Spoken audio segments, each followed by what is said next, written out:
Sans plus tarder, ouvrons nos Bibles. Bila kukawia tunafungula Biblia zetu. Lisons le livre du prophète Jérémie. Tunasoma kitabu cha nabii Yeremia. Chapitre 8. Sura ya 8. Verset 22. Mstari wa 22. Là c'est une question. Hii ni ulizo. N'y a-t-il point de baume en Galade? Je, hakuna zeri Gileadi? N'y a-t-il point de médecin? Huko hakuna tabibu? Pourquoi donc la guérison de la fille de mon peuple ne s'opère-t-elle pas? Mbona basi haijarejea afya ya binti ya watu wangu? Nous lisons aussi dans 2 Rois. Tunasoma pia katika Wafalme wa Pili. 2 Rois. Wafalme wa Pili. Wabariki. Amen. Amen. Grâce à vos prières, kupitia maombi yenu, je reviens en forme. Ninarudia na afya njema. Amen. Amen. Et là, na hapa le diable va avoir quelques coups. Shetani atapata ngumi chache. Il va regretter d'exister. Na atajuta kwa nini anakuwaka. Amen. Amen. Comme Jésus vécut pour détruire les œuvres du diable. Sawa gisi tu Yesu aliishi juu aharibu kazi za shetani. L'épouse est là pour détruire les œuvres du diable. Bibi harusi naye iko hapa ili aharibu kazi za shetani. L'épouse c'est toi. Na bibi harusi ni wewe. L'épouse c'est moi. Bibi harusi ni mimi. Amen. Amen. Gloire au Seigneur Jésus-Christ. Utukufu kwa Bwana Yesu Kristo. N'y a-t-il point du baume en Galade? Je, hakuna bomu Gileadi? C'est notre sujet. Hiyo ndio nakili yetu ya leo. N'y a-t-il point du baume en Galade? Je, hakuna tena bomu Gileadi? Le baume c'est le médicament. Na bomu ni dawa. C'est le traitement efficace. Ni matunzo ambayo inatunza inaenea. C'est une panacée. Ni kitunga ya madawa. Donc le produit qui guérit toutes les maladies. Ni dawa ambayo inaponya magonjwa yote. N'y a-t-il point du baume en Galade? Je, hakuna bomu Gileadi? C'est Dieu qui pose la question. Ni Mungu ndio anauliza ile swali. Il a dit à Jérémie. Anaangalia Yeremia. Monte un peu. Panda kwanza huko. Dis à ce peuple. Waambie hii taifa. N'y a-t-il point du baume en Galade? Waulize, je, hakuna bomu Gileadi? N'y a-t-il point de médecin en Israël? Je, hakuna tena mganga Israeli? Pourquoi donc? Kwa nini basi? La guérison de la fille de mon peuple. Uponyaji wa binti ya taifa yangu. Ne s'opère-t-elle pas? Haionekane. Dieu est étonné. Mungu anashangaa. Parce que rien ne résiste au baume. Kwa jua hakuna kitu kinasitaka mbele ya ile dawa. Le baume, ile dawa de Galade. Ile bomu ya Gileadi. Le baume fabriqué en Galade. Ile bomu ambayo walitengenezea Gileadi. Mais c'est le produit efficace. Ndio dawa yenyewe. Rien ne résiste à ce baume. Hakuna cha kusimama mbele ya ile. Ça guérit toutes les maladies. Inaponya magonjwa yote. Alors Dieu se demande, mais comment les gens sont toujours malades? Mungu anajiuliza kwa nini hata vile watu wanaendelea kugonjwa? Est-ce que réellement ils ont reçu ce baume? Je, kweli kweli walipokea ile dawa? Parce que dans ce baume il y a toujours la guérison. Kwa mwile dawa mnakuwa uponyaji kila wakati. Alors nous allons décortiquer un tout petit peu cela. Tutachambua kidogo ile. Galade, Gileadi, c'était une ville spéciale. Ilikuwa mji ya kipekee. C'était la 5e ville de refuge. Ilikuwa mji ya 5 ya makimbilio que Dieu lui-même avait choisi. Ambao Mungu mwenyewe ndio aliichagua. Il avait dit à Moïse. Akaambia Musa, quand ils vont entrer dans le pays promis, wakati wataingia nchi ya ahadi, qu'il y ait 6 villes de refuge. Kukuwe miji 6 ya makimbilio. S'il y a un meurtrier, kama kuko muuaji qui a tué quelqu'un, ambaye aliua mtu, et sa parole est parfaite, na neno lake ni kamilifu, Dieu ne fera pas mieux aujourd'hui. Mungu hawezi tena fanya mzuri zaidi leo. Il ne parlera pas mieux aujourd'hui qu'avant. Hata sema mzuri zaidi leo kushindia mbele. Sa parole demeure éternellement. Neno lake linabakia lile milele. Pour prouver que c'est lui qui avait parlé à Moïse. Kama ni aliongea il a rappelé à Josué. Akakumbusha Joshua. Rappelle-toi, j'ai déjà parlé à Moïse. Kumbuka kama nilishaongea na Musa. Au sujet des villes. Kuhusu hiyo miji ya makimbilio. Les 6 villes où maanisha Roho Mtakatifu. Le Saint-Esprit ne parlera jamais le contraire de ce que le messager a déjà dit. Kamwe Roho Mtakatifu hata sema kinyume ya kile ambacho mjumbe alishasema. J'ai reçu une nouvelle révélation. Hapana, nilipata ufunuo ya mpya. Si ce n'est pas en ordre conforme au message de l'heure, kama haiko sawa sawa na ujumbe wa wakati. Ce que Dieu a dit à Moïse, kile ambacho Mungu alishaambia Musa, ce que Dieu a dit à Frère Branham, kile ambacho Mungu dans alishaambia ce 3e exode, kwa hiyo kutoka ya 3, si ça ne concorde pas, kama abiambatane, nous chassons cette révélation là. Si tutafukuza nje ile ufunuo mafunuo yako ya mpya. Gardons la révélation que Dieu a déjà donnée. Tunachungaka ufunuo ambao Mungu Dieu a alishatupatia. déjà parlé. Mungu alishasema. À nous d'appliquer. Kwetu sisi À kutia nous kazi. de répéter fidèlement. Kazi yetu ni Sans kurudilia nous écarter kiaminifu ni à gauche bila kuenda ni à droite. kuume au kushoto, Afin de réussir dans nos entreprises. ili tufanikiwe katika kazi zetu zote. Amen. Amen. Josué Joshua a tracé ces villes. akaweka hiyo miji. Amen. Amen. Il a tracé ces villes. Akatia hiyo miji, Et parmi ces villes, na katikati ya hiyo miji la première, pili ni Sishemu, la troisième c'était Hébron, mji ya tatu ni Hebroni, la montagne de Juda. mlima wa Yuda. La quatrième c'était Bethser. Mji wa ine ni Et la Bethseli. cinquième, Ya tano Ramoth en Galade. Ramoth Gileadi. Amen. Amen. La sixième c'est Golan. Mji wa sita ni Il n'y Bolan. avait que 6 villes Ilikuwa tu miji de sita ya makimbilio. refuge. Dieu avait gardé ces 6 villes comme ça. Mungu alichungaka hiyo miji sita vile. Parce qu'il savait qu'un jour viendrait la 7e. Kwa jua alikuwa anajua kama siku moja kutakuwaka mji ya saba, Et cette 7e ville serait une personne. na ile mji ya saba ilipashwa kuwa mtu. C'est Christ lui-même. Ni Kristo mwenyewe. Quand on a chassé la femme Wakati walifukuza ule de mwanamke mauvaise vie, wa maisha parce mabaya, qu'elle avait brisé la loi de Moïse, kwa jua alivunjaka sheria ya Musa, on devait la lapider selon la loi. ilibidi wampige mawe kufuatana Elle na était sheria. surprise en flagrant délit d'adultère. Akakamatika mateka iko na tenda wazinifu, On l'a amenée wakamleta jusque dans la ville de refuge. Quand elle a trouvé la ville de refuge, tout le monde avec la pierre était tétanisé, était wakamfikisha là, mji ya bloqué. makimbilio. Sasa alifika mji ya makimbilio, kila mtu akasimama na lijio yake sanamu. Personne ne pouvait jeter sa pierre alors qu'elle était déjà dans la ville de refuge. Hakuna tena mwangeweza tupa ile lijio, kwa juu ule mwanamke alikuwa shakimbilia mwinchi ya makimbilio. Rabbi, Bwana Moïse a dit Musa ndio alisema que nous devons lapider une telle femme. ya kwamba mwanamke wa hivi tunapaswa mpiga mawe. Ils avaient oublié que Moïse a aussi parlé de la ville refuge. Wakasahau kama Musa alisemaka pia kuhusu mji wa makimbilio. Écoutez ce que la ville de refuge qui est devenue un homme a dit ce jour-là. Sikia sasa jibu ya ule mji wa makimbilio ambaye ilikuwa imegeuka mtu. Ni filamu ya maisha ya Il devait giza. mourir sur le champ selon la loi. Kufuatana na sheria walipaswa muua na ile saa. Celui qui n'a jamais péché, qu'il commence à jeter la première pierre. Eti mwenye atendaka dhambi akuwa wa kwanza kutupa lijiwe. Ils ont commencé à reculer. Kila mmoja anajiona anarudia Et nyuma. chacun a pris la poudre d'escampette. Na wote wakakimbia. Et Jésus est resté là avec la femme. Yesu akabakia pale na Donc ule la femme est mwanamke. restée sécurisée dans la ville de refuge. Ule mwanamke akabakia katika ukingo ndani ya mji wa Quand il s'est makimbilio. levé, Wakati alisimama où sont partis tes accusateurs? akauliza ule mwanamke, washtaka wako wapi? Ils ont fui, Seigneur. Bwana, wote wamekimbia. Moi non plus, je ne te condamne pas. Na mimi vile vile sikuhukumu, Mais va lakini uende et ne pêche plus. na usitende tena C'est la dhambi. grâce. Ni neema. Amen. Amen. Amen. Et Ramoth en Galade était une ville de refuge. Na Ramoth ndani ya Gileadi ilikuwa mji wa makimbilio. C'est lui qui avait commis des erreurs, Ule ambaye alitenda makosa mbele, des fautes, makosa qui avait tué, ambaye qui aliua, était condamné par la loi. alihukumiwa na sheria. Une fois arrivé là-bas, Mara tu anafika pale, c'était la 5e ville de refuge. ilikuwa mji wa tano wa makimbilio. Il était gracié. Alikuwa anapewa neema Et c'était au bord de du fleuve Jourdain. na ilikuwa pwani ya mto Yordani. Amen. La partie orientale du Jourdain. Ni ngambo ya kaskazini ya Yordani. Amen. Oh, c'est merveilleux. Ni ajabu. Et Galade, Na Gileadi dans un sens, veut dire, le mot étymologiquement parlant, kwa maana moja inamaanisha la lumière. nuru, inamaanisha mlima wa milima wa miamba. Amen. Amen. N'y a-t-il point du baume en Galade? Je, hakuna bomu Gileadi? C'est dans la lumière qu'il y a le produit, le baume. Ni ndani ya nuru njo muko dawa bomu. Il y a une photothérapie de Dieu. Muko dawa matunzo ya Mungu. C'est dans la colonne de feu qu'il y a la solution. Ni ndani ya nguzo ya moto njo muko C'est dans la suluhisho. colonne de feu qu'il y a la guérison. Ndani ya nguzo ya moto njo muko C'est dans le uponyaji. Fils qu'il y a la vie. Ni ndani ya ule mwana njo muko uzima. La colonne de feu, c'est le Fils de Dieu. Nguzo ya moto ni yule mwana wa Mungu. C'est lui qui apporte la vie. Ni yeye ndiye analeta Celui qui a uzima. le Fils a la vie. Mwenye iko na mwana iko na uzima. Ça veut dire encore le roc, Maana yake tena mwamba, le rocher des âges. mwamba wa vizazi, Rocher fendu pour moi. mwamba iliyopasuliwa kwa ajili Du yangu. rocher Kutokea mwamba coule la vie. uzima inatiririka. Ce rocher, c'est la pierre fêtière. Ile mwamba ni jiwe la utwiko. De là, Kutokea pale nous avons la vie. ndio tunapata uzima.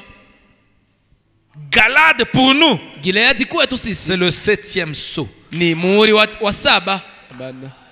Galade pour nous, Gileadi kwetu c'est Christ. ni Kristo, C'est la révélation. ni ufunuo. Alléluia. Amen. La révélation du mystère de Dieu. Ufunuo wa De siri ya lui Mungu. Ni yeye, coule la vie. kwake yeye kunatiririka Alléluia. uzima. N'y a-t-il point du baume en Galade? Je, hakuna dawa Gileadi? N'y a-t-il point de guérison? Je, hakuna N'y uponyaji? a-t-il point de traitement? Je, hakuna matunzo? N'y a-t-il point de panacée?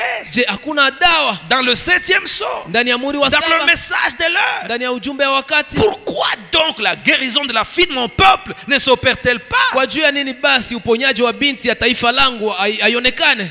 Si la solution est dans le message, Kama suluhisho iko ndani ya si ujumbe, la guérison est dans le message, kama uponyaji iko ndani ya ujumbe, si la vie est dans le message, kama uzima iko ndani si ya le ujumbe, baptême du Saint-Esprit est dans le message, kama ubatizo wa Roho Mtakatifu iko ndani ya pourquoi tant ujumbe, d'échecs? kwa juu ya nini kushindwa ya hivi? Est-ce la faute de Dieu? Je, ni kosa ya Mungu? Est-ce la faute du message? Je, ni kosa ya ujumbe? Non, mon ami. Hapana rafiki C'est yangu, notre faute. ni kosa yetu sisi. Est-ce que nous croyons au Je, message? kweli kweli tunaamini Est-ce que ujumbe? nous acceptons Christ dans nos vies? Kweli kweli tunapokea Kristo Est-ce ndani ya que nous maisha yetu? acceptons la parole dans nos Je, cœurs? tunapokea neno ndani ya mioyo yetu?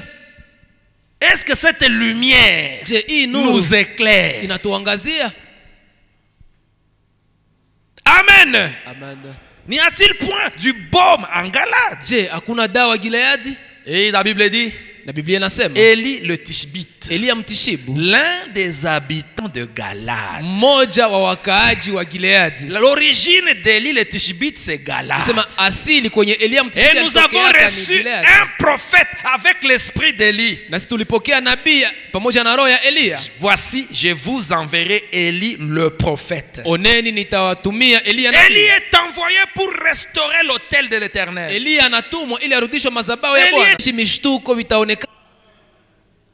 Quoi que nous fassions, Kila kitu yenye tutafanya, est-ce que c'est la parole? je, ni neno la Et Mungu? pas n'importe quelle parole. Na haikuwa zuru neno gani? Le message de l'heure. Ujumbe ya wakati wetu. Soyez comme des Béréens. Mkuwe kama vile wa Berean. Ils vérifiaient chaque chose, chaque mot, Walikuwa wanachunguza kila matamshi, kila pour kitu. voir si c'est conforme à ce que Paul leur a enseigné. Jua one kama inaambatana kweli kweli na kile ambacho Paulo aliwafundisha. Quelles que soient les émotions que j'ai produites, Haijalishi mishtuko ambao ninaonesha. soyez sûrs que c'est la parole de Dieu qui est prêchée. Uhakikishwe kama ni neno la Mungu ndio iko nahubiriwa. Il y a beaucoup de voix, Kuko masauti nyingi, mais il y a une seule voix lakini kuko que sauti moja l'épouse doit écouter. ambao bibi harusi anapaswa C'est la sikiliza. voix du 7e ange au Ni temps de la fin. ni sauti ya malaika wa saba wakati wa mwisho. Amen. Amen. Il y a du baume en Galade. Kuko bomu Gileadi. Amen. Ce produit-là apportera toujours la guérison. Na ile dawa kila wakati italeta uponyaji. Amen. Amen. Amen. Ne prenez pas autre chose. Usikamate kitu kingine. N'acceptez pas de nouvelles choses. Usiitike mambo ya mupya mupya. Amen. Amen. Quel que soit comment ça sonne, Hata kama inasikilikana et quelle que soit la personne qui apporte cela, haijalishi nani ndio mwenye anakuletea ile même habari. moi-même, si j'apporte quelque chose de contraire à la parole, refusez cela. Hata mie peke nikiwaletea kitu ingine kinyume ya neno, Tout ce qui muikatale. n'est pas conforme au message de l'heure, c'est du poison. Kila kitu yenye yambatane na ujumbe ya Ça wakati va ni vous sumu. tuer. Itakuwa. Quelle que soit la personne qui apporte le poison, n'avalez pas le poison pour autant. Haijalishi nani ndio anakuletea sumu, usikunywe ile Ne vous sumu. laissez pas intimider. Usiitike bakushtushe. Dieu nous a déjà parlé dans cet âge. Mungu Il alishatuzungumza a mwiki envoyé kizazi. Élie le prophète, Amemtuma Eliya notre nabii. précieux frère William Marion Branham. Ndugu yetu wa samani William Marion Il n'est pas Branham. venu avec sa propre idée, sa Hakukuja philosophie. na maoni yake, Non, filosofia Dieu yake. a pensé. Mungu ndio Le aliwaza. prophète a parlé. Nabii Et akasema. l'épouse doit croire. Bibi harusi anapaswa amini. Amen. Amen. Amen. Aimons nos frères. Tupende wa ndugu zetu, Respectons les serviteurs de Dieu. tuheshimie watumishi wa Mais ne Mungu, mettons jamais nos âmes en danger. lakini tusihatarishe nafsi N'acceptons zetu. pas des choses, de nouvelles choses. Tusiitike mambo ya Notre mpya Dieu mpya. n'a pas changé. Mungu wetu hakubadilika. L'enseignement, la Mafundisho, doctrine à croire mafundisho ya kuamini doit être basé sur la Bible. inapaswa simamia De la Biblia Genèse à l'Apocalypse. tangu mwanzo mpaka Ufunuo. La Bible interprétée par William Branham. Biblia iliyotafsiriwa na William Branham. Pas interprété par n'importe quel théologien. haikutafsiriwa na aizuru mwanateolojia gani. Non, mon ami. Hapana rafiki yangu. Nous prenons la Bible telle que Dieu nous l'a apportée dans cet âge. Tunapokea Biblia kama vile Mungu alitutumia mwiki kizazi. Oh, là où j'étais, on m'a baptisé aussi au nom de Jésus. Kwenye nilikuwa kanako walinibatizaka mjina Si la ce Yesu. n'est pas dans le message de l'heure, on t'a baptisé dans un petit Jésus, deuxième personne de la divinité. En Galate, Je, hakuna bomu n'y a-t-il Gileadi? point de médecin? Je, hakuna tena waganga? Jérémie, Yeremia plusieurs centaines d'années avant, miaka 100 ya mingi mbele, Jéhovah lui avait ordonné de se tenir au portail de la ville Yehova alimuamuru asimame et kwa mlango de ya poser mji cette question. na aulize ile N'y swali. a-t-il point de baume en Galate? Je, hakuna bomu Gileadi? N'y a-t-il point de médecin? Au je, hakuna waganga? Voici la question. Oneni ulizo. Pourquoi donc, Kwa nini basi? a-t-il demandé, Akauliza, la guérison de la fille de mon peuple uponyaji ya binti wa ne taifa langu s'opère-t-elle pas? haionekane? Voyez, Dieu se pose la question. Mungu naye anajiuliza Le mot pourquoi? ile tamko, kwa nini? Dieu a posé cette question Mungu aliuliza ile swali après que Dieu a pourvu à une issue pour les gens en danger japo Mungu alishatayarisha njia ya kutokea kwa watu ou ambao pour katika hatari, échapper à la maladie au ili waponyoke ou au magonjwa trouble au ou au shida, désastre. mivurugo, Après qu'il a pourvu à une issue kisha kuandaa ile et njia ya que les kutokea, gens rejettent et refusent cela, lakini watu wanatupilia wanakatala ile. alors Dieu a posé la question. Ndio Mungu sasa akauliza, Pourquoi? kwa nini? Pour quelle raison Ni kwa sababu gani? n'acceptez-vous pas cela? Kwa juu ya nini amuitike ile? C'est inconcevable. Kwa juu abieleweki. Une fois que Jésus entre dans une vie, Wakati tu Yesu anaingia mu maisha, cette vie change. ile maisha yanabadilika. C'est impossible de rester gelé sous le soleil. Abiwezekani ubakie chini ya jua na Tu es baridi, gelé sous le soleil ubakie wa glasi na japo uko chini ya jua, ou ce n'est plus le soleil. au haiko tena jua. Le soleil produit Jua la si lumière et la chaleur. inaleta nuru na joto. Pourquoi ce message n'a pas d'effet sur toi? Kwa jua ni ujumbe ina matukio juu yako, Ça étonne Dieu. ile inashangaza Mungu. Mais j'ai donné tout ce qu'il faut. Vous savez, Mbona nishapana yote? Mnajua ce que Dieu avait pour créer le monde, c'est le message. ile yenye Mungu alikuwaka nayo mu mikono sasa aliumba dunia ni ujumbe. Il a prononcé la parole et il a cru à sa propre parole. Alitamka neno kisha akaamini neno lake Et mwenyewe, cela a amené le monde à l'existence. na ile kaleta dunia La ikuwe. même chose qui lui permet de créer toutes choses, c'est la chose qu'il nous a donnée. Ile kitu yenye limsaidiaka kuumba dunia Ce nzima que ndio Dieu yenye a donné à alipatia. ses filles, à ses fils, c'est lui-même. Chenye Mungu alipatia wana na binti zake ni yeye Alors, mwenyewe. ça l'étonne de voir qu'il n'y a pas de changement radical dans nos vies. Sasa inamshangaza kuona hakuna mabadiliko kamili ndani ya maisha yetu. Quand la terre qui était informe et vide était exposée à la parole, Wakati dunia ambayo ilikuwa bila umbo tena tupu ilitiwa chini ya neno, le chaos a été transformé en un jardin d'Éden. ile tupu uharibifu ikageuka bustani ya Il Edeni. a dit, la terre était informe et vide. Biblia inasema dunia ilikuwa bila umbo tena tupu, Et l'Esprit de Dieu se mouvait au-dessus des eaux. na roho wa Mungu alikuwa ananinginia juu ya maji, Il couvait la terre. alikuwa analalia dunia. Sa présence, Uwepo wake, son influence couvait la terre. yule mwana alikuwa analalia dunia kwa joto yake. Le Fils couvait la terre. Ule mwana alikuwa anafunika dunia nzima, Et la terre qui était informe et vide a eu une bonne forme, une forme bien faite. na dunia ambayo ilikuwa tupu bila umbo ikakuwa na umbo nzuri ambayo Le imetengenezwa chaos vizuri. lugubre est devenu un jardin d'Éden. Ile tupu mabomoko ikakuwa bustani ya Edeni. Aujourd'hui, le Christ, la même colonne de feu, la même parole qui est exposée à toi qui est une portion de la terre, pourquoi ça ne te change pas? Leo Kristo ile nguzo ya moto anakufunika iko mbele yako, lakini haikubadilisha wewe ambaye ni dunia udongo. Tu fais partie de la terre. Sina uko sehemu ya dunia, Et la parole de Dieu, Christ, na neno la Mungu Kristo c'est la puissance qui transforme. ni uwezo ambao inabadilisha. Qu'est-ce qui fait que on ne change pas? Sasa nini ndio inafanya ya kwamba tusibadilike? N'y a-t-il point du baume en Galate? Je, hakuna dawa Gileadi? N'y a-t-il point de médecin? Je, hakuna mganga? Pourquoi les gens meurent? Kwa nini watu wako Dans nakufa le péché. wakiolela ndani ya dhambi? Pourquoi les problèmes demeurent irrésolu. Kwa hiyo ni mashida zinabakia bila suluhisho. Alors que Dieu a promis Japo Mungu qu'il aliahidi n'y aura pas d'obstacle ya kwamba hakutakuwa pour kizuizi tout celui-là kwa ule qui yeyote ule gardera ce message ambaye atachunga et hii qui ujumbe entrera dans les profondeurs des enseignements de Frère na Branham. ambaye atapenya katika Il a vilindi vya promis mafundisho ya ndugu qu'il n'y Branham. aura pas d'obstacle. Aliahidia C'est kwamba ainsi dit le hakutakuwa Seigneur. kizuizo, ni hivi yasema Pourquoi Bwana. tant d'obstacles? Sasa kwa juu ya nini vizuizo vinakuwa nyingi? Nous devons nous poser la question. Tunapaswa jiuliza ile swali. La faute doit être quelque part. Kosa inapaswa Si kuwa fasi ce n'est fulani. pas Dieu qui est fautif, Kama iko Mungu ndio si iko ce na n'est pas la kosa, parole qui est fautive, kama iko neno ndio alors iko c'est na nous kosa. qui sommes fautifs. Kumbe ni sie ndio tuko na kosa. Accusons alors Dieu. Tushtaki basi Mungu.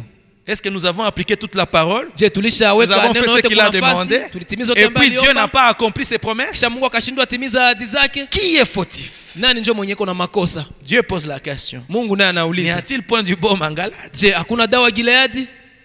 Il a dit à Israël, Akaambia Israeli, je suis l'Éternel ton Dieu, niko wa milele Mungu wako, qui pardonne toutes tes iniquités, anayesamehe uasi qui wako guérit wote, toutes tes maladies. anayeponya magonjwa yako yote. Il a promis beaucoup de choses à son peuple. Aliahidia vitu vingi kwa taifa La lake. promesse de Dieu est toujours sous condition. Lakini ahadi ya Mungu kila wakati inakuwa chini ya Si tu shurti. obéis à la voix de l'Éternel ton Dieu, Kama ukitii que je sauti te ya milele prescris Mungu wako, aujourd'hui, sheria tu ambayo auras nakuandikia la leo, supériorité sur tous les habitants de la terre. utakuwa na ukuu juu ya wakaaji wote wa dunia nzima. Tu vas prospérer dans toutes tes entreprises. Utafanikiwa katika kazi zako zote. Je ne te frapperai pas des maladies Sitakupiga kwa magonjwa qui sont enregistrées dans le monde. ambazo zitaonekana dunia nzima. Tu vas réussir dans tout ce que tu fais. Utashinda Tu katika seras yote la tête, utafanya. tu ne seras pas la queue. Tout Utakuwa kichwa, utakuwa tout mkia. cela est vrai. Ile yote ni kweli. Qu'est-ce qui fait que nous n'y arrivons pas? Lakini ndio nafanya ya kwamba tusifikie pale. Avant d'accuser Dieu, Mbele ya kuchongea Mungu, mire-toi dans la parole. jiangalie kwanza mkio ya neno. Et c'est pas moi qui suis l'obstacle. Je, haiko mie njoo kizuizo? Pose-toi la question. Jiulize Que swali. chacun se pose la question. Kila mmoja ajiulize. Le mot pourquoi? Hiyo tamko. Dieu a Kwa posé nini? cette question. Mungu aliuliza ile Après que swali. Dieu a pourvu à une issue pour les gens en danger Kisha Mungu kuandaa njia ya kutokea kwa watu ambao et katika pour hatari échapper à la maladie na ou ili au trouble, waponyoke au magonjwa na désastre, shida na après mvurugo. qu'il a pourvu à une issue Kisha kuandaa hiyo njia et que les gens rejettent et refusent cela, na watu wanakataa ile alors Dieu a wanakipilia. posé la question. Njoo Mungu sasa akauliza. Pourquoi? Kwa juu ya nini? Pour quelle raison Ni kwa sababu gani? n'acceptez-vous pas cela? Hamuitike ile? 9. Kenda. C'est comme dans le passage des Écritures qui se trouve dans le livre des 2 Rois, chapitre 1er. Ni kama vile ndani ya maandiko ambayo inapatikana katika Wafalme wa pili sura ya kwanza. Akabu, Akabu, ce mauvais roi de Samarie, était mort. ule mfalme mbaya wa Samaria Et son akakufa. fils lui avait succédé. Mwana wake Lui akachukua aussi nafasi. était un homme impie. Naye pia alikuwa mtu ambaye mchafu. Nous sommes ce qu'on nous enseigne. Tunageukaka vile wanatufundisha. Akab a donné un mauvais enseignement à son fils. Akabu alipana mafundisho mabaya kwa mtoto wake. La mère d'Akazia, c'était Jézabel, Mama yake na Akazia alikuwa Yezebeli, une idolâtre. alikuwa mwabudu sanamu. Akab est allé se marier dans le monde. Akabu akaenda oa muulimwengu, Oh, selon la loi de Dieu. japo kufuatana sheria Si ya vous Mungu. y allez, Ukienda kule vous aurez des ennuis. utapata mashida, Toute votre vie sera en ruine. maisha Ça. hawaibi yake na ile. Tu vas vivre l'enfer sur la terre Utaishi, utaonja kuzimu kudunia à cause de ce choix-là. kwa juu ya ile uchaguo yako, Et aucune prière ne va changer ça. na hakuna maombi inaweza badilisha ile. C'est un choix que tu as fait. Ni chaguo ulifanya. Peut-être que tu es même parti en dehors de la ligne. Tu crois au message, directement tu vas devenir millionnaire. Hapana, Non, mon ukiamini ami, ujumbe ça pale c'est une pale fausse unakuwa doctrine. mwenye- Ile ni mafundisho ya bongo.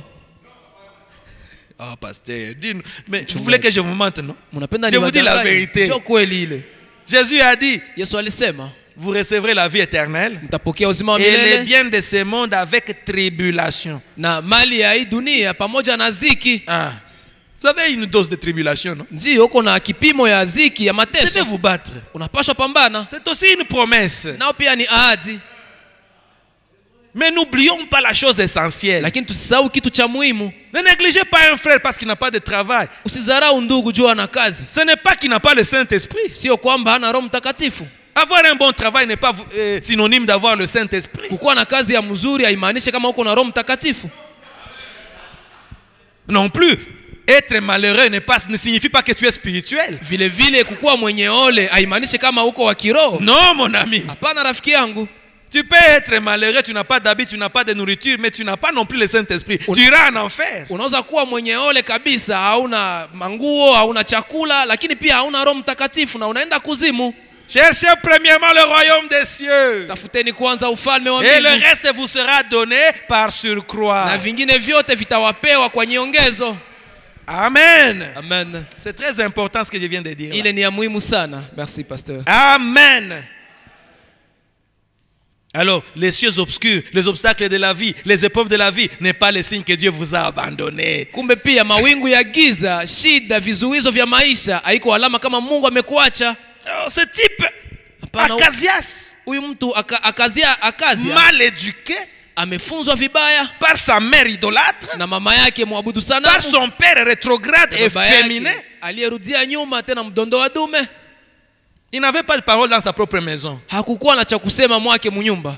C'est maman Jézabel qui avait à dire. Ni mama Yezebeli ndio alikuwa na neno ya mwisho. Frère Branham dit, ces dames de fer là, Dieu ne les aime pas. Ndugu Branham anasema eti wale une épouse véritable doit être malléable. Wagumu sana. Mungu akubaliane na ile mwanamke anapaswa kuwa elle doit se soumettre à son mari. Anapaswa tii mume wake. Si tu ne veux pas te soumettre, ne te marie pas. Kama upendi kutii mume wako, kumbe usiolewe. Amen. Amen.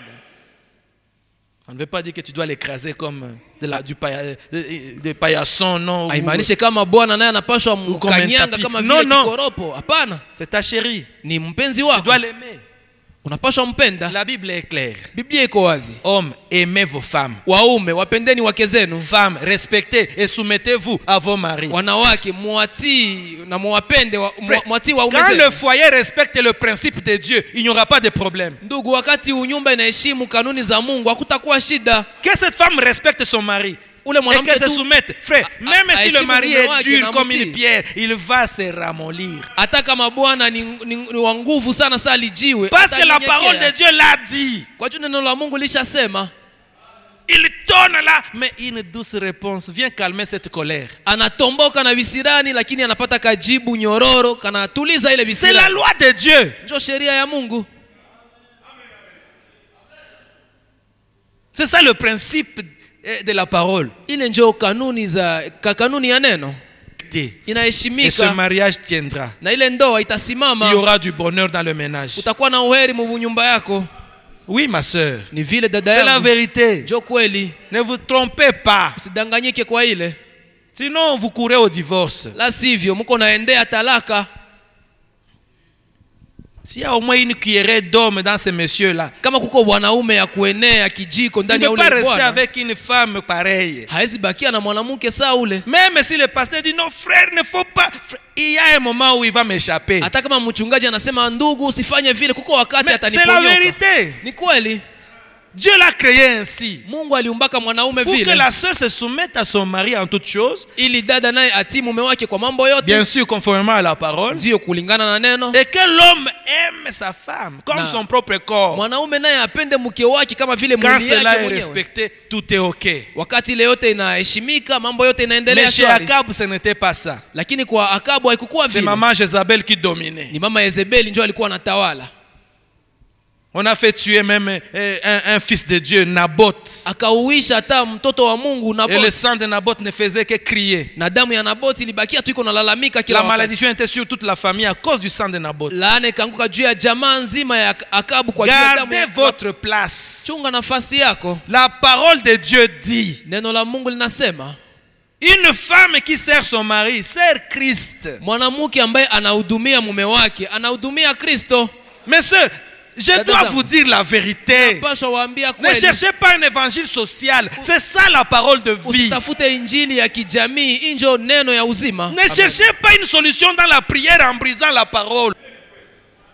Tu te soumets unatii, tu es humble, uko mnyenyekevu, des réponses correctes, majibu tulivu, tu ne dénigres pas ton mari. haudharau mume wako. Quand un homme se sent dénigré, c'est fini. Wakati mwanaume tu anaweza jisikia eti Il y a des anadharauliwa, basi divorces qui sont là déjà consommés, mais les gens vivent ensemble juste pour garder les enfants. kuko matalaka ziko pale tayari, lakini watu wanaendelea kuishi pamoja juu ya kukomalisha watoto. N'est-ce pas une triste vérité? Si ile ni kweli ya ole. Soumets-toi. Utii. Quand Dieu verra que tu es à ta place, Wakati Mungu ataona uko kuna nafasi yako, Dieu va ramollir le cœur de cet homme-là. njoo Mungu sasa atasaga moyo ya ule mwanaume, atainyorosha. Amen. Amen. Et toi aussi, frère, peut-être c'est une épreuve. Dieu va te sortir de là. Na wewe ndugu, yawezekana ni kipimo, Mungu atakutosha pale. Je ne te dis pas d'aller chasser ta femme. Mimi sikutume uende ufukuze bibi yako. Parce que Dieu est le divorce. Kwa juu Mungu anachukia talaka. C'était une parenthèse. Ilikuwa ndani ya vifungo. Jézabel a donné une mauvaise éducation à Achazias. Akapana mafundisho mabaya kwa Akazia. Quand Akab est mort, wakati Akabu alikufa, Akab est mort, Akabu akafa, Achazias est monté sur le trône. Ahazia akapanda kwenye enzi. Il a été pire que son père. Ndio akakuwa mubaya sana kushindia babake. On ne peut donner que ce qu'on a. Mtu anapanaka tu vile iko navyo. Amen. Amen. Mais Dieu vous attend au tournant. Lakini Mungu anakuchunga Il y aura un jour où tu auras besoin de lui. Kutakuwa siku utakuwa na lazima yake. Tu négliges la parole aujourd'hui. Leo unadharau neno. Mais il y aura un jour lakini kutakuwaka siku où moja tu auras besoin utakuwaka na lazima de ce Dieu que tu négliges, ya huyu Mungu de mko ce unadharau message leo. que tu outrages. Hii ujumbe ambao unatukanisha Et leo. il n'y a pas eu de solution dans tout le royaume. Na hakukupatikana suluhisho mufalme Quand yote. le roi est tombé, Wakati mfalme alianguka, il s'est blessé. akalumia. Et la maladie s'est développée de cette blessure. Ndio magonjwa nayo ikakomala kutokea ile kidonda. Je m'imagine, peut-être c'était un cancer. Najiuliza ilikuwa magonjwa gani, yawezekana kansa. Tous les médecins du royaume ont essayé de trouver la solution. Waganga wote wa ufalme wakajaribu kupata suluhisho. Le staff des médecins Kikundi du ya roi, waganga wa mfalme ils ont essayé de trouver la solution. wakajaribu kutafuta Mais il n'y avait suluhisho, pas de solution. lakini Le hakukuwa roi était suluhisho. mourant. Mfalme alikuwa nakufa.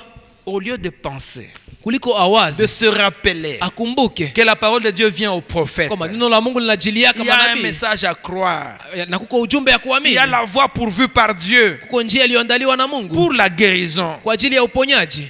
Au lieu de cela, Kuliko ya ile, Akazia il a appelé ses hommes, ses messagers, akaita wajumbe wake, allez mwende chez Balzeboub, kwa Belzebub, le dieu des crocs. mwende muulize waliwa muile ibada ya Il ne sanamu. connaissait rien de Dieu. Hakukuwa anajua kitu kuhusu Mungu. Dieu était fâché. Mungu akakasirika. Regardez-moi ces gens. Niangalilie huyu mtu Elia, Va dire à ce type. wende uambie ule Vois mtu. comment il envoie des messagers. Ona kisi anatuma wajumbe. Rencontre les messagers en route. Ukutane na wajumbe munjia, Dis-leur. uambie hivi. C'est parce qu'il n'y a pas de Dieu en Israël. Je, ni kwa jua hakuna Mungu Muisraeli? Il n'y a pas de médecin en Israël. Kwa jua hakuna mganga Israeli? Pour que vous alliez chercher Balzeboub, le dieu des crônes. Njoo mwende mutafutane na Belzebubu, Mungu wa Ekroni. Dieu est jaloux, mes amis. Mungu ni mwivu ndugu zangu.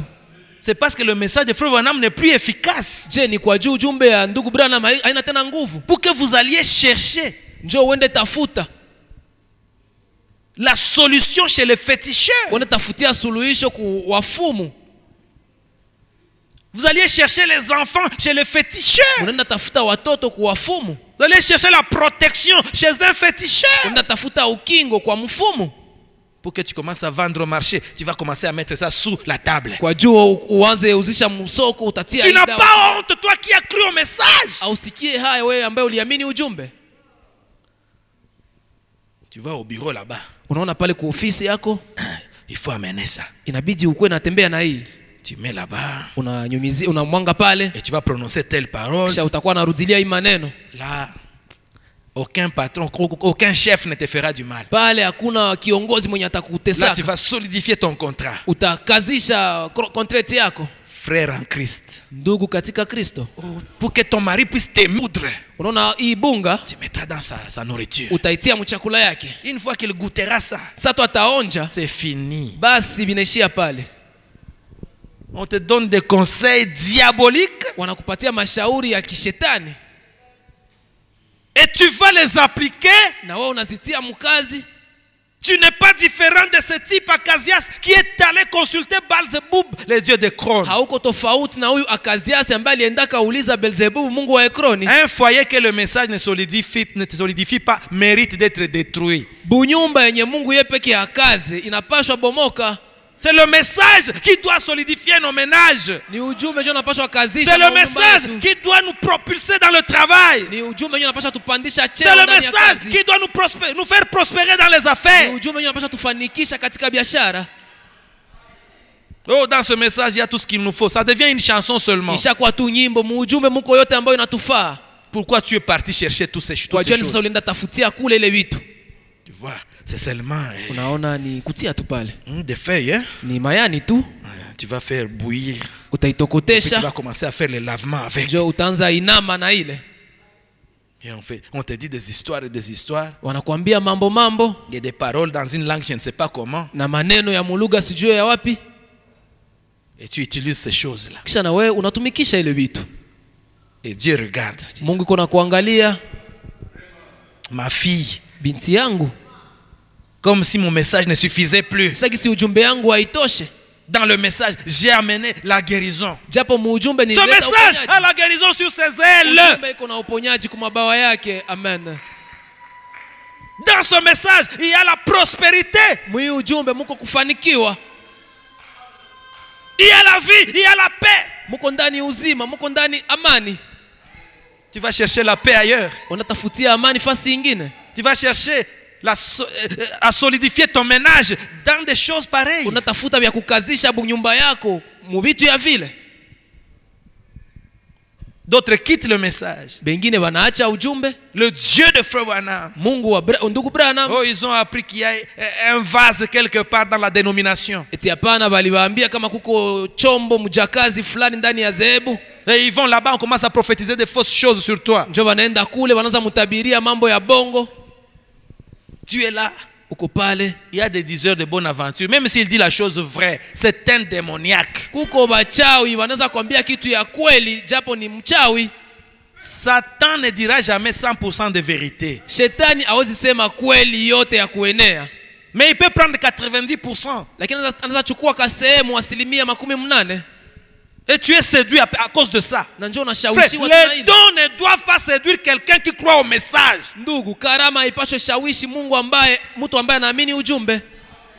Nous ne courons pas derrière. Kasema, Allez consulter Baal-Zeboub, mwende muulize Beelzebub, les prophètes de Baal-Zeboub, ule manabii wa Beelzebub, pour savoir si je me relèverai de ce lit ou pas. ili nijue kama ndaamuka mu kitanda Et wala lorsqu'il hapana. se mettait en route, Na wakati wale wajumbe waliingia l'ange de mjia, l'Éternel alla auprès de lui, le Tishbite, malaika wa Bwana akaendea Eliya nabii, le véritable prophète de Dieu, nabii alisi wa Mungu, lui parla de ce qui se passait. akamzungumzia mambo ambayo yalikuwa Et lui yanafanyika. dit, Akamwambia, va te tenir sur le chemin, wende usimame munjia, intercepte ces gens. usimamishe wale watu. Et il le fit. Na akafanya Il vile. leur demanda, Akawauliza, n'y a-t-il point de Dieu en Israël? je, hakuna tena Mungu N'y Israeli? a-t-il point de prophète en Israël Je, hakuna tena nabii que vous Israeli pouvez consulter à ce sujet? ambaye munaweza uliza kuhusu ile Pourquoi swali? montez-vous vers Baal-Zeboub? Kwa jeni munapanda mwende muulize Beelzebub? N'y a-t-il point de solution dans le message Je, hakuna tena suluhisho muujumbe? pour chercher des solutions en dehors? Njoo zitafutia suluhisho nje. N'y a-t-il point de sœurs dans le message pour aller vous marier dehors? Je, hakuna tena wadada ndani ya ujumbe? N'y Njoo a-t-il uende point wewe de frères nje. dans le message Hakuna tena wandugu ndani ya pour ujumbe? chercher les dénominationnaires? Njoo utafutane na wakina madhehebu.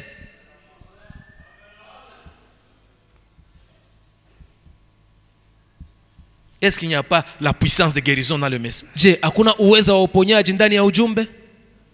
Pour que vous alliez de chambre en chambre chercher la solution? Njoo uanze zunguruka chumba ya maombi mchumba ya maombi ingine utafute suluhisho? Pourquoi ne pas être certain de Dieu? Kwa juu ya nini usikuwa na uhakika na Mungu? Frère, si ce message n'a pas su me guérir, alors que je meurs. Ndugu, kama hii ujumbe haiwezi sasa niponyesha, kumbe nikufe. Mais oui, Ni kweli. s'il n'y a pas de solution dans la parole, alors c'est fini pour moi. Kama sipate suluhisho muneno, maana yake yangu vinaishia pale. Pourquoi chercher des solutions ailleurs? Kwa juu nitafutie suluhisho fasi ingine? En dehors de Christ, il n'y a rien. Nje ya Kristo hakuna kitu kingine. En Christ, il y a tout ce qu'il nous faut. Ndani ya Kristo muko yote ambayo inatufaa. Amen. Il y a le Saint-Esprit. Il y a la guérison de nos corps. Il y a la nourriture. Il y a l'argent. Il y a tout ce qu'il faut dans le message. C'est que ce message ne me donne pas, personne ne peut me le donner. Retenez cela. Ce message a le dernier mot. Amen. Ce message c'est la solution finale. Il y a du baume en Galate. Tout ce qu'il nous faut se trouve dans le Saint-Esprit. Ainsi dit le prophète. Tu veux le succès? Reste seulement dans le message. Ne cherche pas le succès dans la magie. Comme j'ai vu un frère qui fait, oh pasteur, avec cette lotion je mettais sur les mains. Si je salue une fille, même celle que je ne connais pas, elle doit me suivre. Voilà, c'est des choses. Non.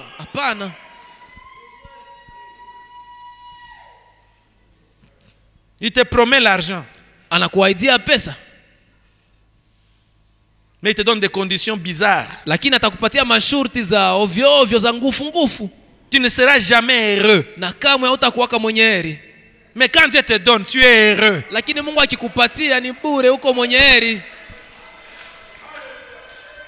Non, il faut renifler l'odeur des toilettes pour que tu sois ceci et cela, que tu fasses des conditions bizarres.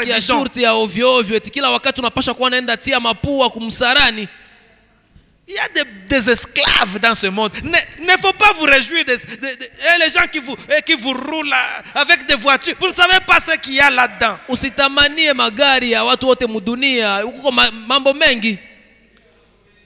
Moi, je cause avec beaucoup de gens. Tu vois des femmes qui souffrent. Quand vous voyez son mari, c'est l'homme le plus connu, le plus bon et le plus respecté. Mais quand sa femme vient vous dire des choses, elle cherche un trou par où passer. Elle vit avec le diable en personne. Ma soeur, ne cherchez pas à épouser n'importe qui parce qu'il est beau, bon et apparemment riche. Cherchez quelqu'un qui a rencontré Jésus, quelqu'un qui a le Saint-Esprit. Là au moins tu seras heureuse. Vos problèmes seront réglés avec la parole.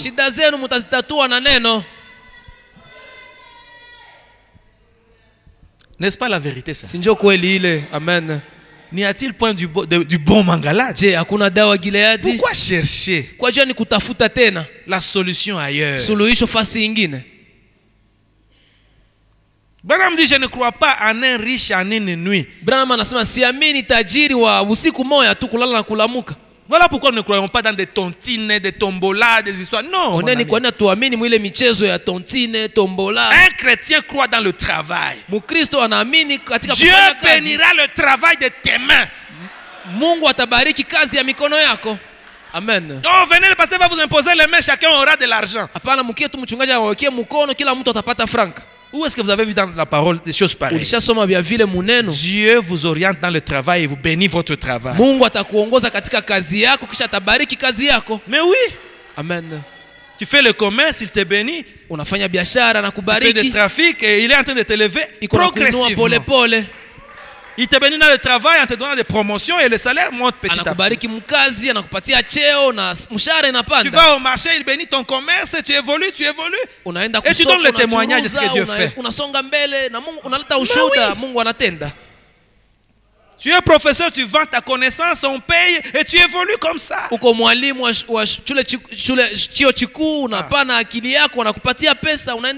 paye selon tes compétences et tu évolues, tu glorifies le Seigneur.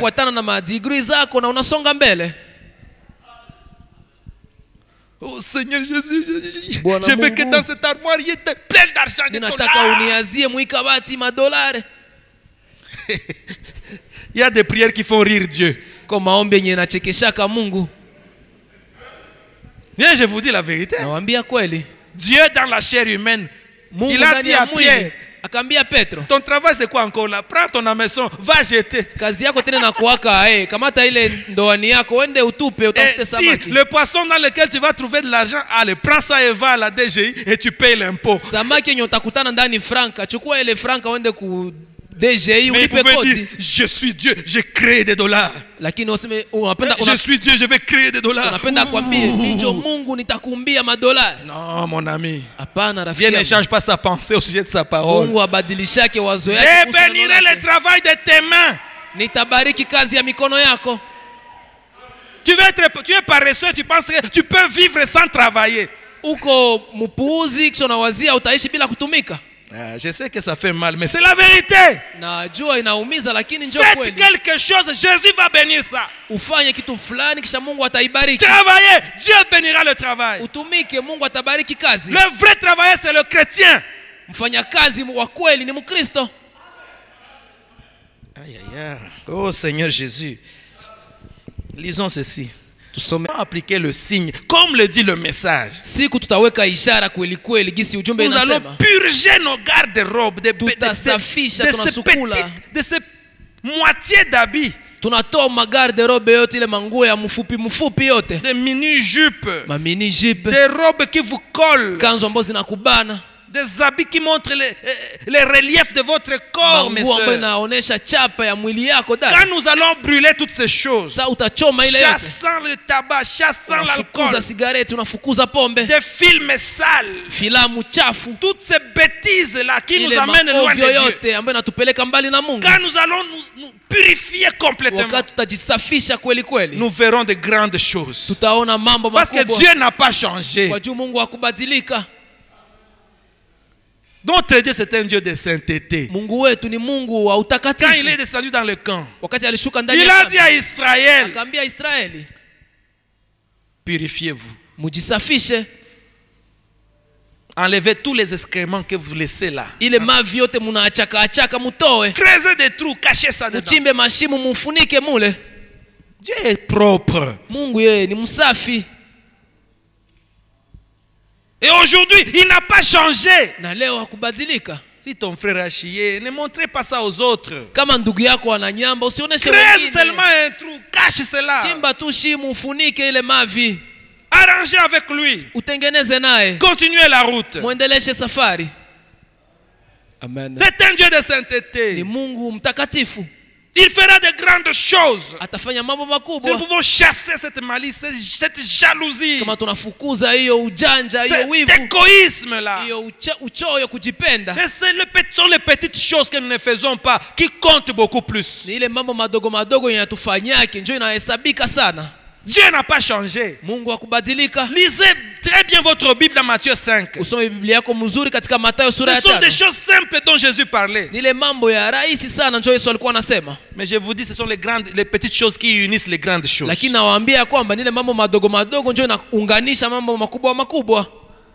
Je vous dis la vérité. Vous voulez que nous puissions réussir? Retournons sur la voie de la sainteté. Amen. Amen. Pourquoi un homme ou une femme fumerait-il la cigarette pour chercher à calmer ses nerfs? Alors que Dieu est le lit de la vallée.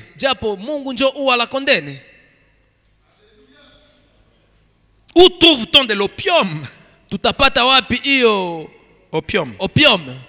Dans le lys.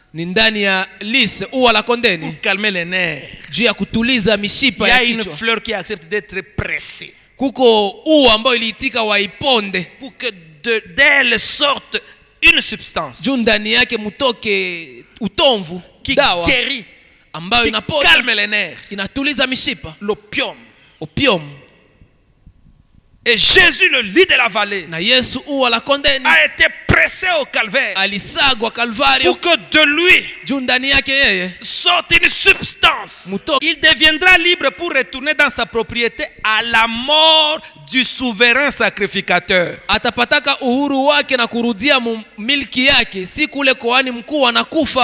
le souverain sacrificateur meurt, il meurt avec son péché. Personne ne peut plus le poursuivre.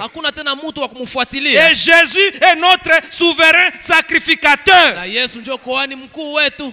À sa mort, kwa kifo ton yake, péché est mort. zambi yako ikakufa. Ta maladie a été tuée. Magonjwa yako ikakufa. Alléluia. Amen. Voilà le médicament de Dieu. Oneni sasa dawa ya Mungu. La mort. Kifo De notre Rédempteur. Du souverain sacrificateur. C'est ce qui amène l'église dans sa position perdue. C'est comme dans le désert. La vaccination, c'est de guérir le mal par le mal. Ndui ni kusema kuponya magonjwa kupitia mabaya, kuponya mabaya kupitia mabaya. Dieu c'est le plus grand scientifique. Mungu yeye ni mtaalamu mkubwa, mwanasayansi. Alléluia. Il a voulu guérir le mal par le mal. Alipenda aponye mabaya kupitia mabaya ingine. Comment ça, pasteur? Dans le désert, ndani ya jangwa, les serpents ont mordu les enfants de Dieu. Manyoka zikaluma batoto ya Mungu. Pour que ces enfants de Dieu soient guéris de la morsure des serpents, ili watoto wa Mungu wapone na ile sumu ya nyoka, il a fallu les serpents d'airain. Ilibidi nyoka ya shaba. Amen. Alléluia. Un serpent sans vie.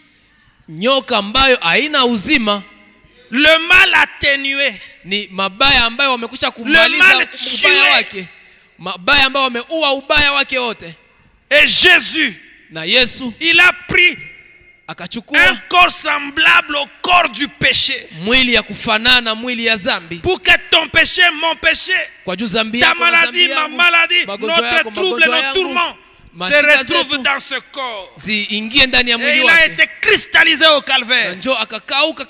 Il a été tué là-bas. Le péché est mort. La maladie est morte sur le bois du calvaire.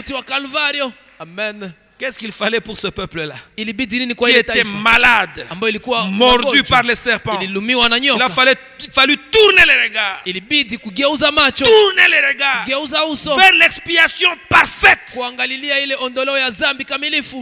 Un serpent contre les serpents. Alléluia. Amen. Quelle sagesse de Dieu. Quand ils ont tourné les regards, quelles que soient les maladies, ils étaient guéris. Alléluia. Amen. Voilà l'intelligence de notre Dieu. Et les hommes de science, quand ils ont trouvé qu'il y a des maladies qui tuaient les gens,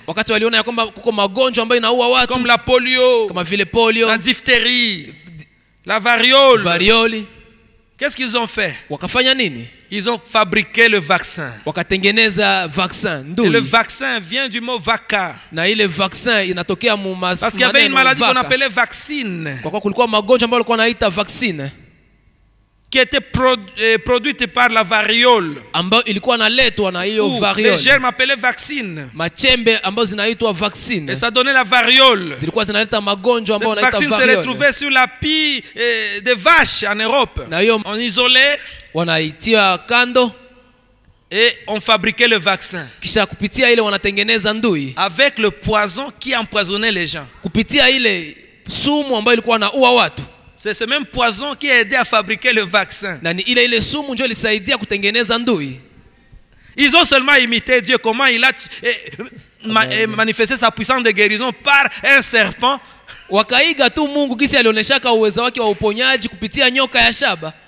Les serpents brûlants ont mordu le peuple, mais les serpents d'airain ont produit la guérison de ce peuple. Quand on te vaccine contre la fièvre typhoïde, on prend les germes, on appelle salmonella typhi, on vous introduit ça dans le corps. On atténue seulement la virilité de ces germes. Et quand le corps se rend compte qu'il y a cet ennemi qui entre, il commence à fabriquer beaucoup d'anticorps. Quand la vraie maladie virulente viendra, elle va rencontrer déjà des soldats en position. Et ils vont se battre. Et ça ne va rien vous faire. Pourquoi? La vaccination. Ils ont imité Dieu. Et maintenant toute la race humaine était malade. Na njoo ukoo wote ya watu ilikuwa wanagonjwa. Il fallait fabriquer un vaccin. Ilibidi kutengeneza ndui. Il fallait le sang de quelqu'un qui n'est pas venu d'Adam. Ilibidi damu ya mtu ambaye hakutokea kuzao wa Adamu. Humain. Lakini mwanadamu. Quel est cet humain qui n'est pas sorti d'Adam? Ni mwanadamu gani mwenye kutokeaka mwanadamu? Il faut une nouvelle création. Inabidi kuumba upya. Il faut Dieu lui-même. Inabidi Mungu yeye pekee. Jésus n'avait pas le sang d'Adam en lui. Yesu hakuwa na damu il ya mwanadamu. Il n'était ni juif ni un homme de nation. Alikuyaka. C'était Dieu lui-même. Alikuwa Mungu mwenyewe. Amen. Seul son sang damu yake pekee yake pouvait apporter la guérison. Ndio inaweza leta uponyaji. Seulement le sang de Jésus. Ni damu ya Yesu tu. Mais dans son laboratoire, lakini ndani ya kiwanda yake, le grand chercheur notre Dieu, ule mtafiti mkubwa Mungu wetu, il a commencé à travailler sa formule. Akaanza tumika hiyo formula yake contre la maladie, zidi ya magonjwa, contre le péché, zidi ya zambi. Quand on a exposé un peu Moïse, wakati walitia pale Musa kidogo, l'aiguillon de la mort est resté en lui. Sindano ya kifo ikabakia ndani yake. On a essayé. Akajaribu tena. Joseph, wakatia pale Yusufu, parfait, mtu kamilifu. Mais un jour il a menti. Lakini siku moja akasema bongo. Et il est mort. Na akakufa. C'est pas lui. Haiko yeye. Alors il faut quelqu'un. Inabidi ikuwe mtu qui n'a pas de défaut, mwenye hana makosa, qui n'est pas venu par la femme, mwenye akukuja kupitia mwanamke, ou par le désir sexuel, au kupitia shauku za ngono. Qui est cet homme-là? Njo mtu gani ule? Qui n'est pas venu par le désir sexuel, mwenye akukuja kwa shauku ya ngono. Alléluia. Voilà l'importance de notre Seigneur. Oneni umuhimu wa Bwana wetu. Il n'y aura jamais un homme comme Jésus. Ndugu, kamwe hakutakuwaka mtu saa Yesu. Il n'y aura jamais une œuvre aussi puissante que l'œuvre du Calvaire. Hakutakuwaka Qu'on kazi ne ya vous nguvu trompe sana pas. kushindia kazi ya Kalvario, wasikudanganye. Amen. Amen. Amen, amen. Cet homme de Jésus, umutu Yesu, c'est le super-homme njo mutu super qui est venu éradiquer la maladie. Mwenye alikuya komesha magonjwa. Alléluia. Amen. Dans le monde, dunia nzima, on prend des cobayes. Dunia wanachukua kama dende avant de commencer à vacciner les gens. Mbele waanze dunga watu ile on vaccine. Vaccine d'abord un petit animal. Wanapima kwanza kudende. Soit une souris, soit un cobaye. Yawezekana ikuwe panya au dende. Une fois que on trouve que ça a résisté ou ça donnait une bonne wakichunguza ya kwamba inajibia vizuri, un bon effet thérapeutique, iko na matukio mzuri ya kutunza, on observe, wanaangalia, on ajuste des doses, wanapima vipimo vya dawa. Des fois certaines souris meurent, ya mara kwa mara panya zimoja zinakufa. Et on recadre encore, on cherche des doses qu'il faut. Wanaangalia tena kipimo ya dawa ambayo itafaa. Jusqu'à ce qu'on trouve une bonne formule. Mpaka wanapata formula nzuri. Et là maintenant on peut vacciner les humains. Na pale sasa wanaweza chanja watu. Et Dieu a fait la même chose. Mungu naye alifanya vile vile. Lui-même, yeye peke, dans son propre corps. Mumwili yake. Alléluia. Amen, amen. Il est devenu l'animal de laboratoire. Akakuwa nyama ya kupimia yako. Alléluia. Amen. Quand il reçut le vaccin, l'ennemi est venu. Adui akakuja. Quand il avait faim, sasa alikuwa na njaa. Tu as un puissant don. Suko na karama ya nguvu. Change cette pierre en pain et mange. Geuza ili jiwe kwa mkate kisha utakula. Ça c'est l'ordre du diable ça. Ile ni oda ya shetani. Il est écrit. Imeandikwa. L'homme ne vivra pas de pain seulement, mtu ataishi kwa mkate tu, mais de toute parole qui sort de la bouche de Dieu. Kwa kila neno litokalo mkinywa ya Mungu. C'était un coup qu'il a donné au diable. Ilikuwa ngumi alipiga shetani. C'était l'effet du vaccin. Ile ilikuwa matukio ya ile vaccin. Oh, amen. Le diable se relève là. Shetani anaanguka kifudifudi. Anasimama tena mwili kizunguzungu. La parole donne des vertiges au diable. Ndugu, neno napatiaka shetani kizunguzungu.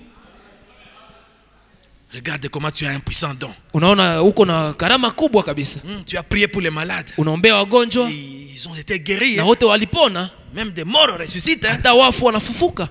Tu as un ministère puissant, frère. Ile ni huduma ya uweza kabisa ndugu. Tu ne vois pas que tu dois être international? Haone kama unapaswa kuwa wa dunia nzima.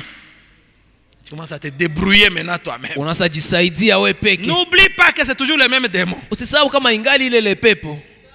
Si tu sautes, Kama ukiruka tu à partir de là-haut kutokea kule juu jusqu'en bas, mpaka chini, il est écrit que imeandikwa les anges vont te prendre comme ça. malaika watakukamatia muheo. Le don de Dieu, c'est pas pour le spectacle. Karama ya Mungu haiko juu ya kufurahisha watu. Je vais prouver. Nitadhibitisha, nitawaonesha. Tu es déjà loin de Dieu. Ulishakuwa mbali On na ne Mungu. prouve pas ici. Awaoneshake hapa. Dieu guérit qui il veut, quand il veut, comme il veut. Mungu anaponya wakati anapenda, nani anapenda na gisi anapenda. Tu l'as prié, moi aussi je vais commencer. Hivi aliomba tu, amake na mimi ndanza omba tu Comment kisha. seulement le pasteur David? Moi aussi je vais commencer. Je fais le jeûne de 3 jours, un jeûne de 3 jours et après je vais voir. Ndafaa kifungo ya siku Tu tatu. vas te fracasser pour rien. Utajitesa bure. Reste toi. Bakia tu gisi Mungu alikuumbaka. Amen. Amen. Si tu vois Dieu est en train d'exaucer tel, prie pour celui-là. Ukiona Mungu uko unajibia fulani na wewe umuombe Ça ne tena. veut pas dire que tu n'as pas Dieu. Haimaanishi kama hauna Mungu. Le Saint-Esprit, c'est comme le courant qui entre ici. Roho Mtakatifu ni sai umeme yenye iko humu. Mais chaque ampoule n'a pas le même voltage ou la même puissance. Lakini kila ampule haina uweza, haina nguvu Il y a moja une moja. ampoule de 10 watts, Kuko ampule ya 10 watts, une ampoule de 75 watts, kuko ampule ya une 75 ampoule de watts, 100 watts, kuko ampule ya 100 et watts plus encore. na tena ya zaidi. Le même courant Ni ile umeme qui fait allumer la lampe ici ndio inawasha mwangaza hapa, permet à ce micro lakini inaruhusu de tena parler. hii microphone iseme, Ça permet inaruhusu climatiser. au climatiseur de m'envoyer la fraîcheur. Climatiser initumie hewa nzuri. Amen. Ça Amen. permet à la guitare de produire le son. Ruhusu kinanda itupatie Au sauti. synthétiseur de produire le son. Piano itupatie sauti. Mais si le synthétiseur veut être la lampe Lakini kama et synthetizer le napenda micro ikuwe veut taa, être le climatiseur, microphone apende kuwe c'est climatiser. la cacophonie. Pale ni mvurugo. Restez vous. Ubakie tu weye. Amen. Comment ce sont ces petits qui commencent à faire des miracles ici? Aye njo aba vijana njo wanaanza fanya miujiza Tu huko. commences même à douter de ton salut. Unaanza Qui shakia t'a hata dit que faire les wokovu miracles égale être sauvé? Nani njo alikwambia kufanya miujiza maana yake unaokolewa? Judas en a fait. Si Yuda naye alifanya miujiza. Je vais vous dire parce qu'il y a beaucoup qui ont Nawaambia. développé des complexes. Pour rien. Watu ambao wanajiona wadogo kubure. Pour rien. Kwa bure tu. Il a prié. Ça ne veut pas dire qu'il a le Saint-Esprit. Aliomba ndio, lakini haimaanishi kama yuko na Roho Mtakatifu. C'est pas une garantie, mon ami. Ile haiko haihakikisha. Reste à ta place. Bakia kufasi yako. Amen. Tu commences même à oublier que toi aussi tu avais un jour prié et Dieu avait exaucé.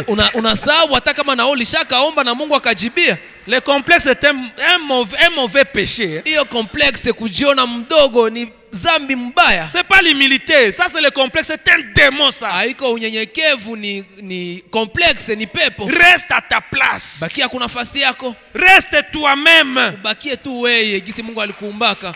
Dieu en adoptant ses enfants, il peut t'adopter dans le ménage. Mungu wakati anapatia mamlaka watoto wake, anaweza kupatia mamlaka yako une ménagère dans le corps de Christ. Unakuwa mama wa munyumba ndani ya mwili wa Kristo. Mais oui, c'est ça ton travail, c'est ça ta place. Ndio fasi yako. Tu pries pour tes enfants comme la maman de Wesley. Unaombea watoto wako kama vile mama yake na Wesley. Tu sers ton mari. Unahudumia mume wako. Dieu t'adopte là-bas. Mungu anakupatia mamlaka pale. Aucun songe, hakuna ndoto, aucune vision, hakuna ono. Mais dans ton cœur il y a la révélation de Christ. Lakini moyo wako mko ufunuo wa Kristo.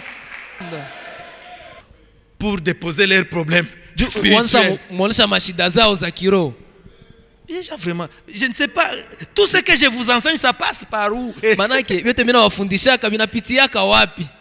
Qui t'a dit qu'il faut décharger tes soucis et tes problèmes spirituels auprès d'un vase? Nani ndio alikwambia eti shida zako za kiroho unapaswa nda zimwanga ku chombo ya karama?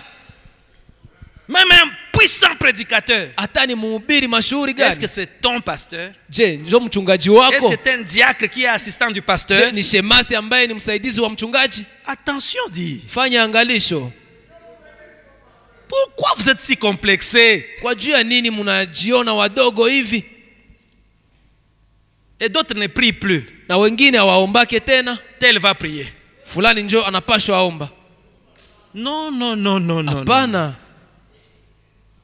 Moi, j'aimerais que quelqu'un reste à genoux, qu'il prie et que Dieu parle de son cas à quelqu'un qui est au loin. Amen. Mimi ningependa njoo mtu abakie kwa magoti aombe kisha Mungu asemele kesi yake kwa mtu mwingine mweko mbali alete jibu. tu sentiras que tu as la joie. Dieu t'a entendu, Dieu t'a écouté, tu ne l'as dit à personne, Dieu est allé le dire là-bas. Utasikia furaha wakati Mungu amekusikia, anakujibia na kaenda ambia mtu mwingine kule. Frère, c'est comme ça que les dogmes catholiques avaient commencé. Ndugu, vile njoo mapokeo ya kikatolika ilianzaka. Je vais confesser, ça va passer. Nitakiri kisha vitapita. Bénissez-moi mon père, j'ai péché. Ukasisi wangu nibariki, nilitenda zambi. Qu'est-ce que tu as fait mon fils? Ulifanya nini mwanangu? J'ai volé. Niliiba. Et j'ai convoité. Na nikatamani. Et j'ai fait telle et telle chose. Na nikafanya hiki na kile. Oh, ça c'est mauvais mon fils. Ah, mwanangu, vile ni vibaya.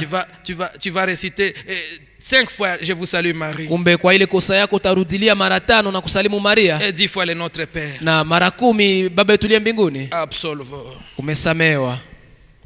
Et tu sors de là. Kisha unatoka pale. Je me suis confessé. Unapumua, nimekiri zambi. Ça c'est le catholicisme. Ile ni kikatolika. Tu sais que tu as offensé ta femme. Unajua kama ulikosea bibi yako. Venir m'en parler ne te sauve pas. Kukuya nizungumzia mimi mchungaji haiko njoo na kuokoa. Va voir ta femme. Wende ona mke wako. Arrange avec elle. Utengeneze naye. Va voir ton mari. Wende ona mume wako. Arrange avec lui. Tengeneza naye. Qu'il prie ou qu'elle prie pour toi. Bibi yako akuombee wala bwana wako. Vous allez venir adorer. Njoo mtakuya abudu sasa. Amen. Là où ça vous dépasse, kwenye vinabapita kuelewa, après votre prière, kisha maombi yenu, maintenant associer votre pasteur. Unaweza sasa shirikisha mchungaji wenu. Nous avons fait ce que la parole dit. Mchungaji tusaidie, tulishafanya venye neno nafanya. Kungali hii na hii, unaweza kutuombea. Et ça reste dans ce petit cercle là. Na inabakia katikati ya wale watu watatu. Quelqu'un peut produire beaucoup de signes, mais il n'a pas le don de garder un secret. Mtu anaweza kuwa na karama ya maishara lakini hana karama ya kuchunga siri. Tu lui dis une chose, il vient à la chair, il répète ce que tu lui as dit en secret. Wewe unamwambia biako sana panda kumimbari, anasema vile ulimwambia msiri. Et tu es fâché. Njoo unakasirika. Comment le frère peut dire ce que j'ai dit? Je lui ai dit ça en secret. Mimi nilimwambia msiri, anabisema kumimbari. Est-ce que c'est ton pasteur? Est-ce qu'il a l'onction pastorale sur lui? Iko na upako ya kichungaji juu yake. Ayez quand même le discernement. Kuwe na upambanuzi hata vile. D'autres voient quelqu'un, un visiteur arriver, parce qu'il a des signes de puissance et beaucoup d'histoires, ils oublient qu'ils ont un pasteur. Wengine wanaona tu mgeni anakuja juu iko na uweza mwingi, maishara, wanasahau kama wako na mchungaji. Beaucoup zélé, il lui paye beaucoup d'habits et des choses et des choses et des choses. Jo wanakuwa na bidi wanamnunulia mambo mazuri, mavazi na vitu vingine. Ils oublient ce que Dieu a donné comme don localement. Wanasahau karama yenye Mungu aliwapatia ya mahali. Mais c'est une triste vérité. Ni kweli ya ole. Comment tu vas habiller quelqu'un que tu ne connais pas, tu laisses celui que tu connais qui est ton pasteur ou ton diacre? Ndio nenda valisha mgeni mwenye ujue mzuri, unashindwa valisha mchungaji. Tu veux te faire remarquer. Juu tu wakuone. N'est-ce pas la vérité? Si ni kweli. N'y a-t-il point de baume en Galate? Je, hakuna dawa Gileadi? Voilà des choses qui empêchent le Saint-Esprit d'agir. One vitu ambavyo vinasonga Roho Mtakatifu asitende. Quand Dieu laisse ces problèmes-là, c'est pour que tu puisses prier et expérimenter aussi Dieu. Sa Mungu anakuachia ile shida pale, ni kwa juu uko na wakati ya kuomba na uko na mazoea na Mungu. Prier. Uombe tena uombe. Tu n'as pas encore prié, tu commences à appeler des gens. Lakini au yaomba unaanza shirikisha. Haiko natenda kwa Abraham, haiko njoo Mungu wako. Le Dieu du pasteur David n'est-il pas ton Dieu? Mungu wa mchungaji David, haiko njoo Mungu wako. Vous savez, la joie que je ressens dans mon cœur. Quand je reviens, on me dit que non, tel était mort, il est ressuscité. Tel était malade, il est guéri.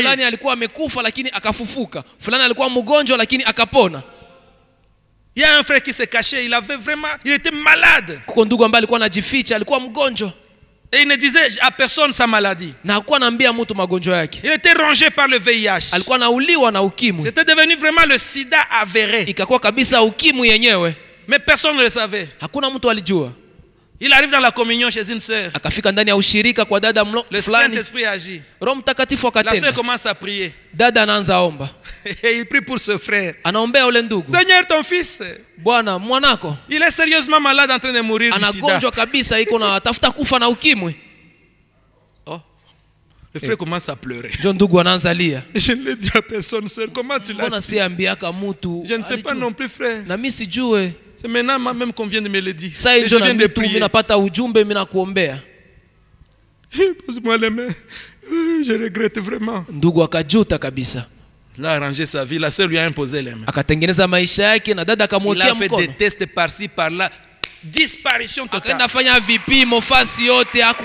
que c'était le pasteur? Non. Mais le Dieu de frère Branham, le Dieu du pasteur, c'est le Dieu de cette sœur. C'est ce que Dieu veut faire avec chacun de nous si nous nous abandonnons à lui.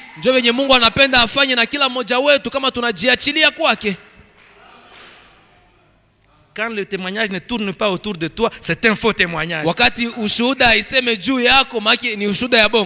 Ça c'est quoi? Hein? Des Ephraimites. Chaque victoire, il faut que ce soit lui. Quand ce n'est pas lui, il minimise tous les témoignages. Ce n'est pas l'esprit de Christ. Amen. N'y a-t-il point du bon mangalade? C'est là que je devais commencer à prêcher, mais il n'y a plus de temps. Mais Dieu a permis que je vous dise ça. Il sait pourquoi. Mais je vous informe qu'il y a du bon mangalade. Amen. Amen. Respectons seulement le produit, la prescription. Le docteur Jésus a déjà fait l'ordonnance. Nous les pharmaciens, nous devons respecter, donner les produits selon l'ordonnance. Pour que ça produise la guérison. Ne cherchons pas à changer l'ordonnance. Quand tu vas à la pharmacie, le pharmacien commence à barrer l'ordonnance médicale.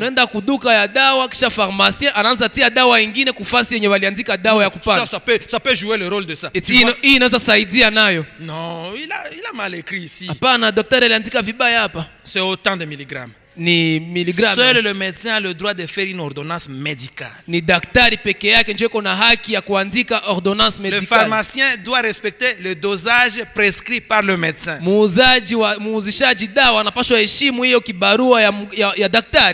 Et docteur Jésus, au travers de son messager, il nous a déjà fait l'ordonnance pour produire la guérison dans l'église. Prédicateurs, pharmaciens, donnez à l'église les produits conformes. Ne changez pas. Ne sous-dosez pas. Ne surdosez pas non plus. Que Dieu vous bénisse. Mungu awabariki. Merci. Nous allons nous lever. Tutasimama. Il y a du beau mangalade. Il y a le vrai baptême du Saint-Esprit. La seule chose nécessaire. On ne peut pas traiter du péché sans traiter de la maladie.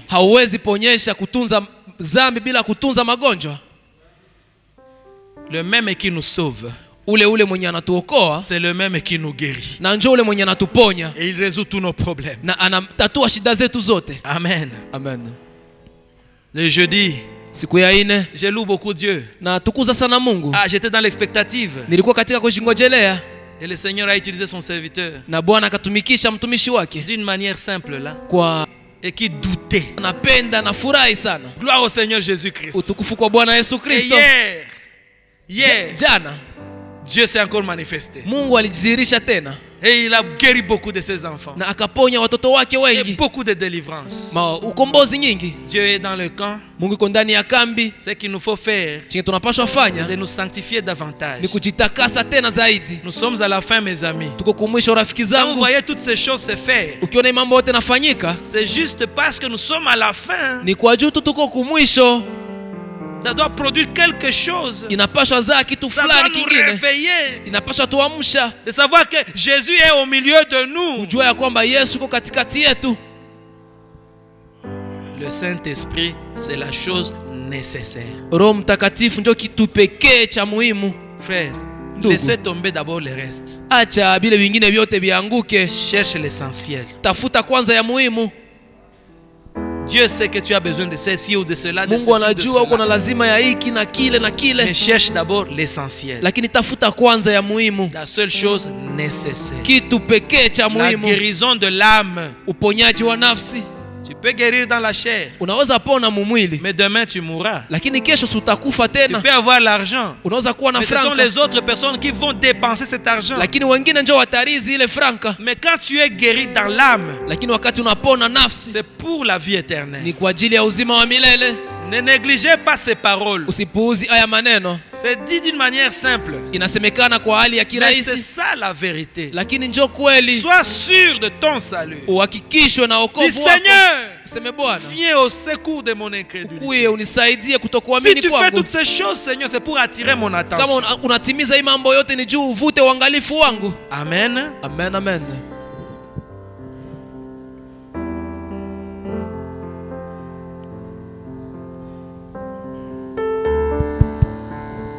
Sauveur merveilleux, je possède, il s'est sacrifié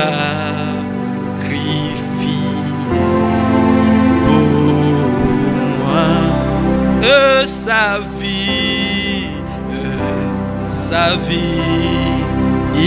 innocente, il s'est pour mourir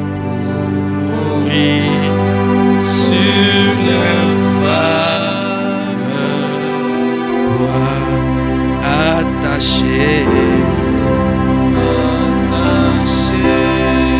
à la croix. Alléluia, oh Jésus, mon Jésus,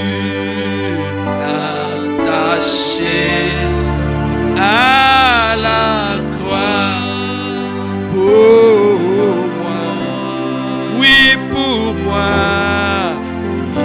il a pris mon péché, il m'a délivré, attaché à la croix. Que chacun parle au Seigneur en ce moment. Kila mmoja aseme na Bwana kwa hii wakati.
tes besoins, ta peur du lendemain. Avec mon Dieu, je sais tout ira. Il connaît tes besoins, ta peur du lendemain. Avec mon Dieu, moi je sais tout.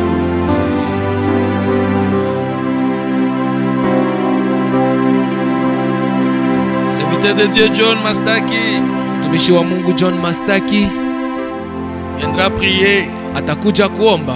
Quel que soit ton problème, haijalishi shida yako, crois seulement. Wewe amini tu. Tout est possible à celui qui croit. Yote inawezekana kwa anayeamini.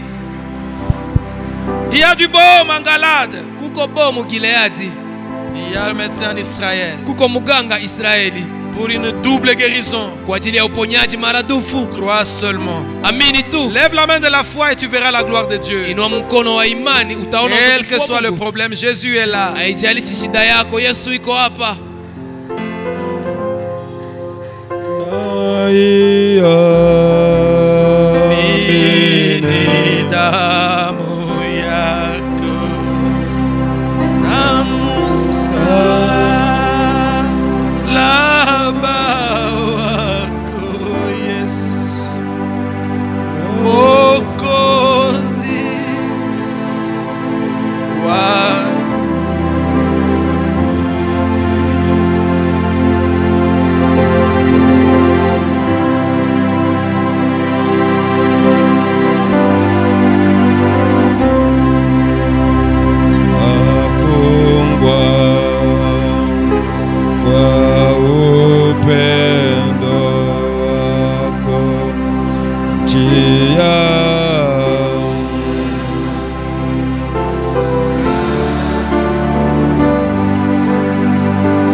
Éternel des armées, le Dieu tout-puissant, wenjo Mungu wa Musa, wenjo Mungu wa Israeli.